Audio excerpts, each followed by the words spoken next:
कफ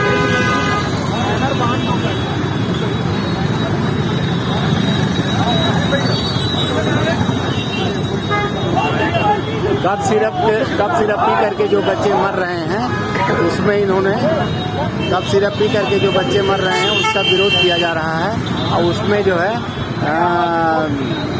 जो सरकार उस पर प्रतिबंध नहीं लगा रही है, सरकार को स्वयं संज्ञान लेकर प्रतिबंध लगाना चाहिए।